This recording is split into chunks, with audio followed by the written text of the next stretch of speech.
What happens when a simple trip to the gas station turns into a nightmare? Imagine a black family just trying to refuel and go on with their day, suddenly harassed by police officers. What starts as a routine encounter soon spirals out of control. But here's the twist. It turns out that the man the cops are targeting is no ordinary civilian. He's a leader of the notorious Hells Angels motorcycle club. This story has everything: racial profiling, police misconduct, and a shocking revelation that flips the entire situation on its head. Welcome to Swift Tale, where we dive into real-life stories that raise questions about the world we live in. If you're new here, don't forget to hit like, share, and subscribe so you never miss out on our latest content. We're all about breaking down the most shocking, thought-provoking events, and this one is no exception. In today's video, we're going to unpack this extraordinary tale step by step and explore the hidden dynamics of power, race, and authority. Why does it matter? Because what happens here speaks to the larger issues at play in society. Issues like racial profiling, the abuse of power by law enforcement, and the complicated relationship between police and organized crime groups. The fact that this all occurred at a gas station, a place where most of us go every day without a second thought, makes it even more unsettling. So stay tuned as we dive deeper into this real-life drama and stick with me until the end, because trust me, the twists and turns will have you questioning everything you thought you knew about this story. Let's begin. It was an ordinary afternoon when a black family pulled into a gas station in a quiet part of town, just like any other day. They were stopping for fuel, nothing more, nothing less. The family of four, father, mother, and two young kids, had no idea that this routine stop would escalate into an ordeal that would have them questioning the very system meant to protect them. The father, a man in his late 30s, was filling up the tank when things started to feel off. A police car rolled into the station, its siren flashing but not blaring, catching the attention of the family. At first, it seemed like just another routine patrol, maybe a casual drive-through to ensure things were calm. But within seconds, officers approached the family. They didn't seem to be there for anything specific, but they were clearly eyeing the father, watching him closely. One officer stepped out of the car and with no real explanation began questioning the man about where he was headed, why he was at the station, and whether everything was in order. The questions felt strange, almost invasive, especially for a situation that should have been completely normal. But what set the whole scene apart was the way the officers handled the situation. There was no warmth, no small talk, just a cold, methodical line of questioning that gave off an unmistakable vibe of suspicion. The father, clearly uncomfortable but trying to keep things cool for his family, answered the questions briefly. But the more he responded, the more the officers seemed agitated, as if they were searching for a reason to escalate things. Now at this point the mother had stepped in, concerned about the interaction. She asked the officers what was going on, why they were asking so many questions, but instead of providing any clarity the officers just grew more defensive. One of them mentioned something about suspicious behavior, though they offered no further details. The tension was thick, just a few simple words could turn this casual stop into something more dangerous. What the officers didn't realize was that this wasn't just any random man they were dealing with. The whole situation began to feel like a trap, a set of questions designed to provoke an angry response. The family started to feel cornered. Was it because of their race? Was it the father's appearance? As the father calmly tried to diffuse the tension, a sense of unease spread among them. The gas station wasn't a place for trouble, it was supposed to be neutral ground. Yet here they were, about to be tangled in something far deeper than they could have ever imagined. When you hear about a black man being harassed by the police, you may think, this is just another case of racial profiling. But what does that really mean? Racial profiling is the act of targeting individuals based on their race, ethnicity, or national origin, rather than their actual behavior or any solid evidence of wrongdoing. It's a disturbing reality for many black men and women in America, where their race often becomes an unwarranted justification for suspicion and unnecessary police attention. In this story, the family at the gas station experienced this very phenomenon. The officer's behavior toward the father felt different from the usual professional conduct you'd expect from law enforcement. It was a vibe of underlying hostility, one that was instantly recognizable by anyone who's experienced discrimination. The father hadn't done anything wrong. He wasn't acting suspiciously, and his family was just trying to go about their business. But the officer's questioning was far more intense than what was needed for a standard traffic stop. They seemed to be treating him as a potential threat purely because of the color of his skin. This isn't a new issue. Racial profiling by police has been a long-standing problem in the United States. It's been documented in countless studies, reports, and real-life cases where black men and women are disproportionately stopped, searched, or questioned by police compared to white individuals.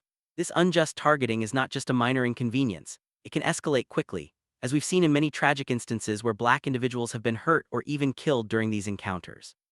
It's a cycle that perpetuates fear and distrust between communities of color and law enforcement.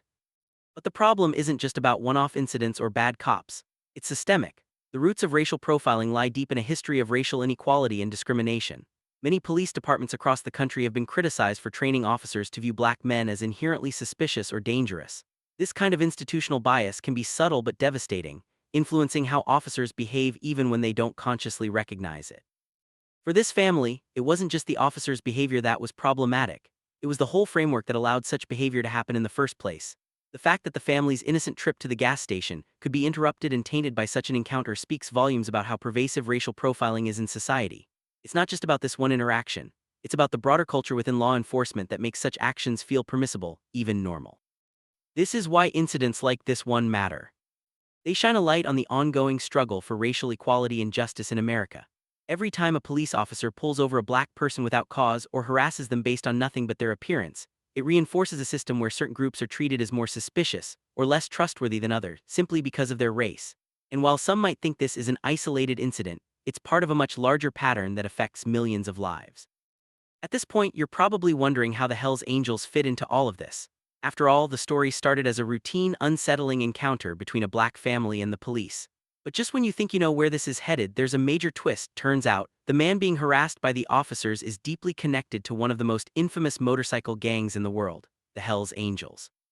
So who exactly are the Hells Angels? The club, founded in 1948 in California, is one of the most well-known outlaw motorcycle gangs globally. They've built a reputation for being tough, rebellious, and fiercely independent. But their reputation is also tied to something darker. The Hells Angels have long been associated with criminal activities, ranging from drug trafficking to violent crime. Their connection to organized crime and their anti-authority stance has led them into countless confrontations with law enforcement over the decades. But beyond the criminal elements, the Hells Angels also have a unique and deeply ingrained code of brotherhood and loyalty. They are more than just a gang, they're a family, bound by shared values and a shared identity. The organization prides itself on being misunderstood, standing in defiance of what they see as an unjust and oppressive system. While much of their notoriety comes from their association with violence and illegal activities, many members, particularly at the local level, claim the club offers them a sense of belonging and purpose that they couldn't find anywhere else. In fact, the Hells Angels have chapters all over the world. They've expanded far beyond the United States with strongholds in Canada, Australia, and Europe, and their influence has reached into areas like politics and business, making them a force to be reckoned with. They're not just some local gang that operates under the radar. These guys have power, connections, and the ability to command respect. So when the cops found themselves facing off with the black man at the gas station, they had no idea who they were dealing with. They assumed they were harassing just another civilian, a black man at the wrong place at the wrong time. But the truth, as it often is in these situations, was much more complicated. The father, who was initially targeted by the police, wasn't just an ordinary man with a simple life. He was a member of the Hells Angels, and depending on his role within the group, he could be someone who commanded significant power and influence.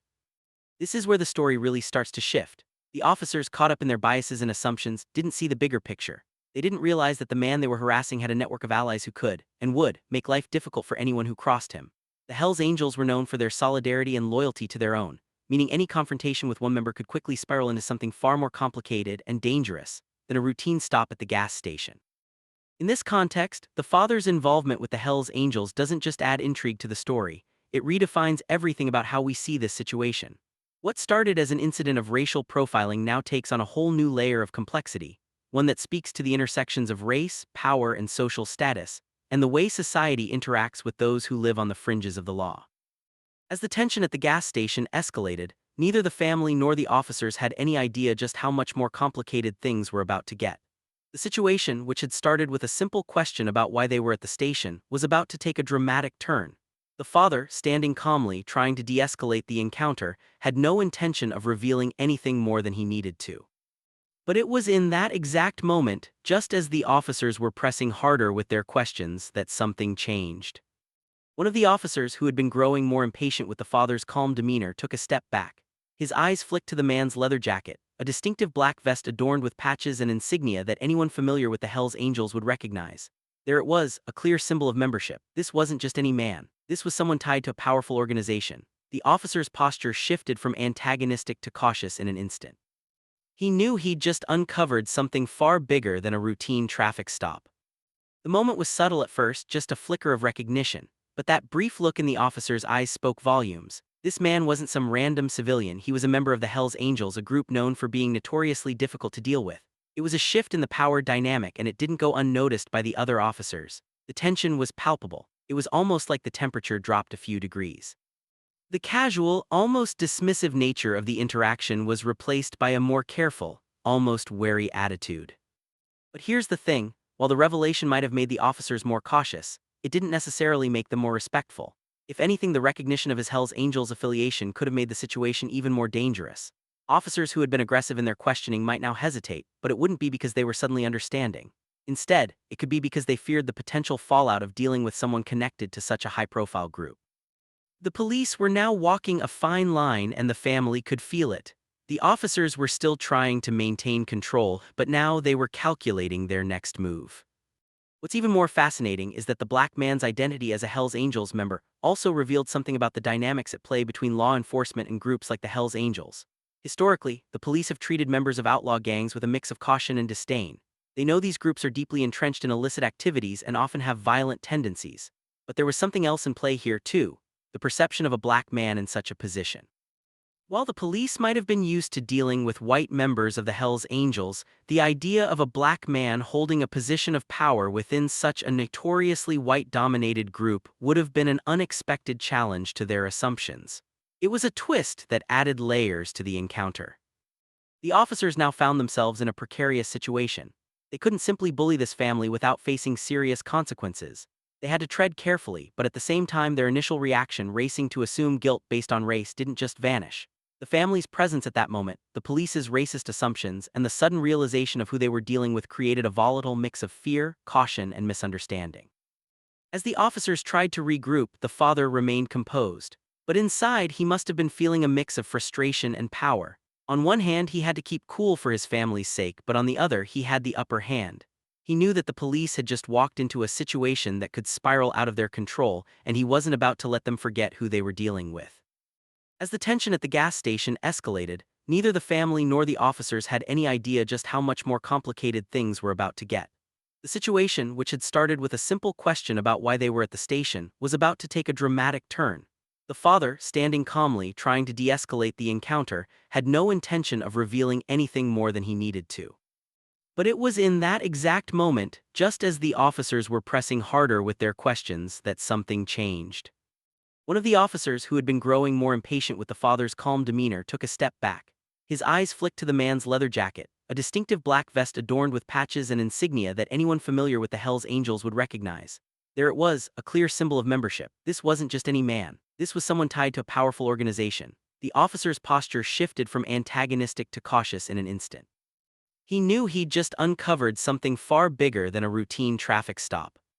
The moment was subtle at first, just a flicker of recognition, but that brief look in the officer's eyes spoke volumes. This man wasn't some random civilian, he was a member of the Hells Angels, a group known for being notoriously difficult to deal with.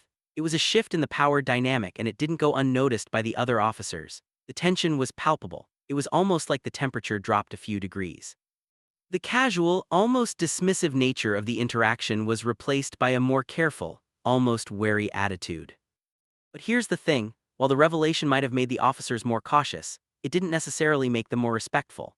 If anything, the recognition of his Hells Angels affiliation could have made the situation even more dangerous.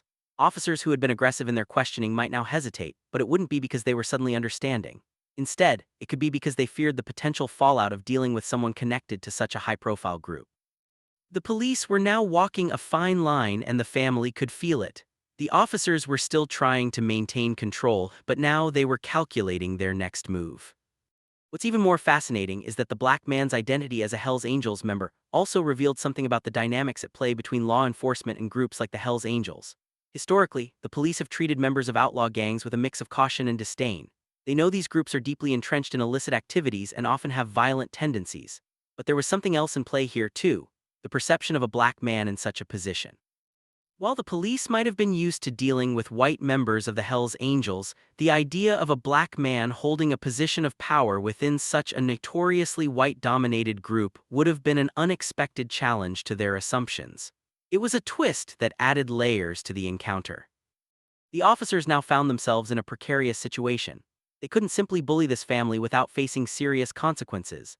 They had to tread carefully, but at the same time their initial reaction, racing to assume guilt based on race, didn't just vanish. The family's presence at that moment, the police's racist assumptions, and the sudden realization of who they were dealing with created a volatile mix of fear, caution, and misunderstanding. As the officers tried to regroup, the father remained composed. But inside, he must have been feeling a mix of frustration and power. On one hand, he had to keep cool for his family's sake, but on the other, he had the upper hand. He knew that the police had just walked into a situation that could spiral out of their control, and he wasn't about to let them forget who they were dealing with. As the officers hesitated, grappling with the newfound realization of who they were dealing with, the man in question stood quietly, watching their every move. His calmness wasn't just a result of confidence in the situation. It was the result of years of navigating the world as a black man in a position of power within a notorious organization. In that moment, his past and his role within the Hells Angels began to reveal themselves as more than just an incidental detail. The black man at the gas station was no stranger to conflict. In fact, his journey into the Hells Angels was a story of resilience, ambition, and defying the odds in ways that few could understand. He wasn't born into this world of motorcycles and outlaw culture. His story began far from the leather jackets, roaring engines, and gang rivalries that characterized the Hells Angels. Raised in a neighborhood where opportunity was scarce and racial tensions were high, the man had always been determined to carve out a path for himself. But it wasn't until his early adulthood that he came into contact with the Hells Angels. At first, it was just a fascination and admiration for the freedom and power they represented. It wasn't necessarily about crime for him, it was about the brotherhood, the loyalty, and the sense of community that the group offered. As he spent more time around them, he gained the respect of other members, not just for his toughness, but for his sharp mind and ability to understand the complex world they lived in. Over time, he rose through the ranks, eventually becoming a leader within the Hells Angels. His reputation wasn't just based on his ability to handle himself in a fight or navigate the underworld.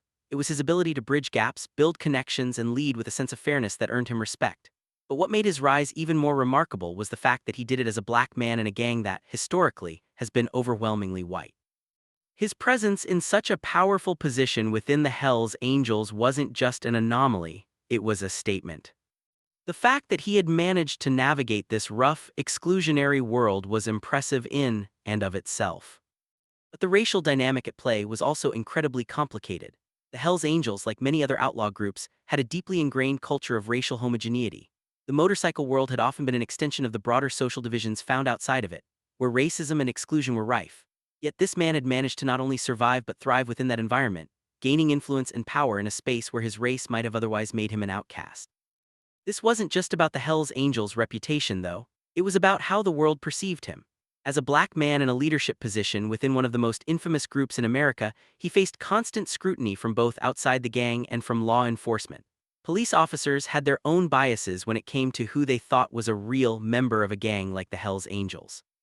And in a country where a black man's word and actions are often questioned or doubted, the weight of his identity as a black Hells Angel carried even more complexity.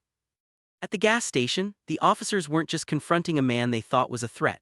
They were facing a man who defied everything they thought they knew about race, power, and status in America. They were dealing with someone who had not only earned his place in one of the most powerful outlaw organizations in the world, but had also shattered expectations about what it meant to be both black and in charge. His presence there, standing in front of them at that gas station, was a reminder that identity isn't always as simple as it seems. It's layered, multifaceted, and often far more complicated than the assumptions people make when they look at someone. And the man knew this. He knew how dangerous it was to be both black and connected to the Hells Angels. He understood the risks of being constantly misjudged, underestimated, and stereotyped, but in his quiet confidence he also understood his power. The officers, in their rushed assumptions and snap judgments, had no idea just how much they had underestimated him. Not only because of his race, but because of the role he played in an organization that was capable of taking on law enforcement in ways they couldn't even imagine. As the reality of the situation began to sink in, the officers at the gas station found themselves in a precarious position. Their earlier approach, which had been steeped in the authority that comes with racial profiling, now felt naive and reckless. The revelation that the man in front of them was a member of the Hells Angels or perhaps even a leader instantly transformed the dynamics. This wasn't just another routine stop. It was a moment that could spiral into something much bigger, something they weren't entirely prepared for. For the officers, it was a jarring shift in perspective. Their initial comfort, driven by the assumption that they were dealing with a vulnerable, defenseless individual, was gone. In its place was a tense realization. This black man, was connected to an outlaw motorcycle gang that had a long history of conflict with law enforcement. This wasn't someone they could intimidate or easily control. Suddenly, every move they made had more weight than it did moments ago. If they handled this the wrong way, it could escalate quickly, and they knew it.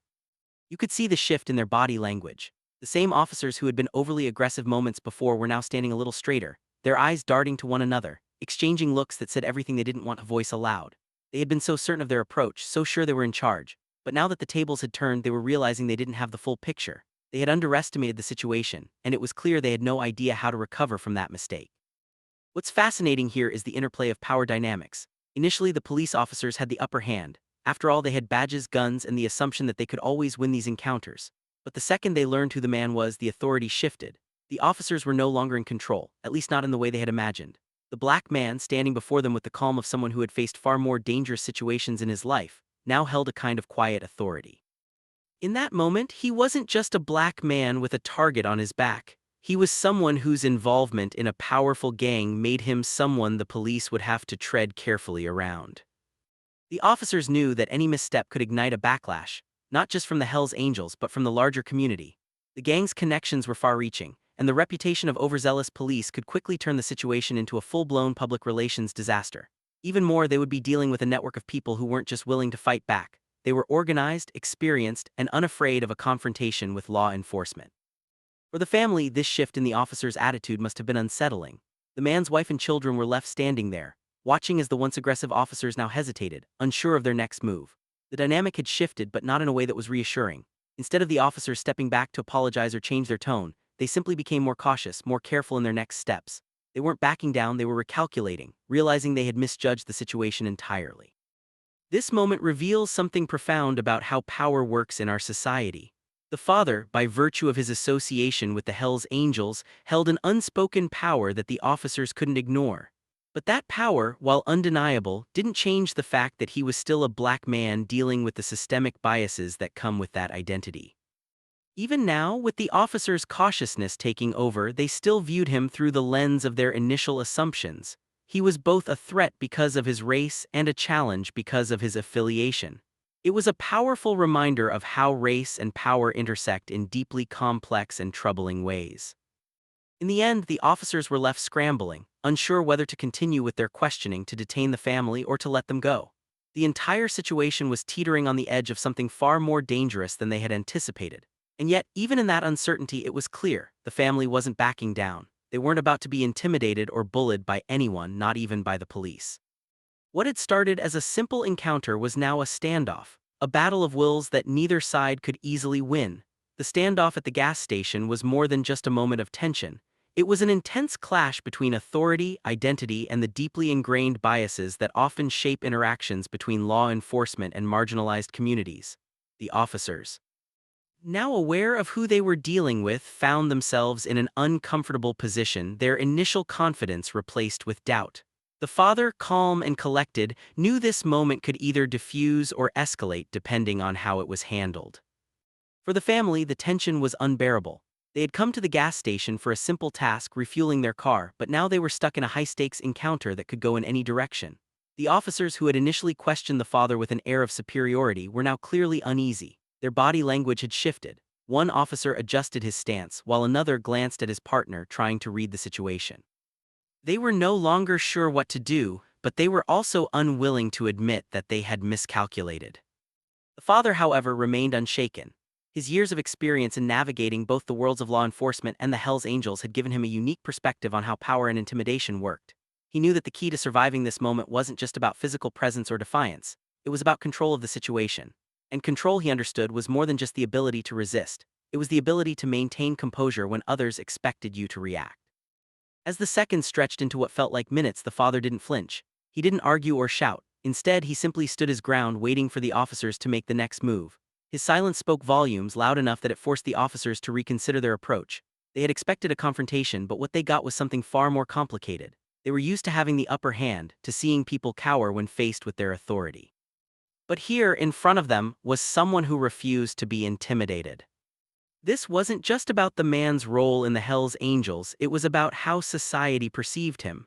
As a black man, he was often expected to be subservient, to fall in line, to allow law enforcement to dictate the terms of the encounter. But his refusal to do so shattered T.